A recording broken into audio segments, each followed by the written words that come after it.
सत्य का पवित्र शास्त्र जनवरी दिनांक 30। और देखो एक बड़ा भूडोल हुआ। मत्ती 28 अध्याय 2 पद। यह सारी सृष्टि सर्वदा अपने सृष्टिकर्ता की गौरवशाली अभिव्यक्तियों को प्रदर्शित करती है। आज के परिदृश्य में मनुष्य अपने सृष्टिकर्ता को भूल गया है, सच्चे और पवित्र परमेश्वर को अस्वीकार कर दिया है और सृष्टिकर्ता की शक्ति और अधिकार को अस्वीकार करने से इनकार कर दिया है। अपने विरोधाभास में मनुष्य सरल समझ से रहित हो गया है और सृष्टि को तथा स्वयं निर्मित देवी देवताओं की उपासना करता है। निसंदेह पवित्र बाइबल कहती है कि ऐसे लोगों के हृदय और मन अंधेरा होते हैं। रोमियो की पत्री 1 अध्याय 21 पद। इस कारण कि परमेश्वर को जानने पर भी उन्होंने परमेश्वर के योग्य बड़ाई और धन्यवाद ना किया, परंतु व्यर्थ विचार करने लगे, यहाँ तक कि उनका निर्बुद्धि मन अंधेरा हो गया।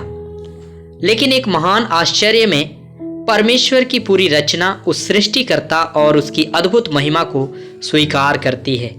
एक उदाहरण जिसका हम अध्ययन करेंगे वह है भूकंप। हम पवित्र बाइबल में ऐसे कई उदाहरण देख सकते हैं जहां पृथ्वी कांप उठी या भूकंप हुआ।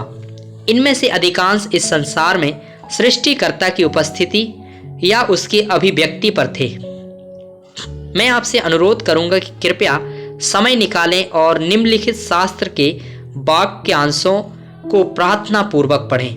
निर्गमन 19 अध्याय 18 पद। और सीनै पर्वत और समस्त पर्वत बहुत कांप रहा था। नहूम 1 अध्याय 5 पद। न्यायियों की किताब 5 अध्याय 4 पद। भजन संहिता 104 का 32 पद। भजन संहिता 114 का 7 पद। हे पृथ्वी यहोवा के सामने थरथरा। यिर्मयाह 10 अध्याय का 10 पद। योएल 2 अध्याय 10 पद। यशाया 29 अध्याय 6 पद। मत्ती 27 अध्याय 51 पद। प्रेरितों के काम 16 अध्याय 26 पद। भजन संहिता 68 अध्याय का 8 पद। तब पृथ्वी कांप उठी, परमेश्वर के सामने कांप उठा। इब्रानियों की पत्री 12 अध्याय 26 पद। उस समय तो उसके शब्द ने पृथ्वी को हिला दिया, पर अब उसने यह प्रतिज्ञा की है कि एक बार फिर मैं केवल पृथ्वी को नहीं वरन आकाश को भी हिला दूंगा।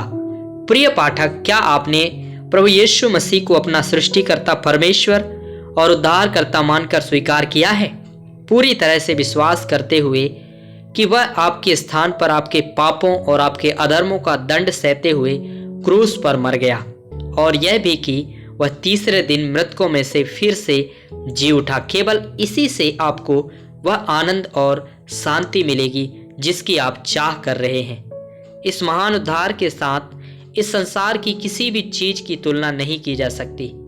आप अपने दिन प्रतिदिन के जीवन में महान परमेश्वर की प्रेमपूर्ण और जीवित उपस्थिति का आनंद ले सकते हैं। बस यह समझने का प्रयास करें कि सारी सृष्टि जिस प्रभु यीशु मसीह के सामने कांपती है और वही परमेश्वर संसार के अंत तक आपके साथ रहेगा।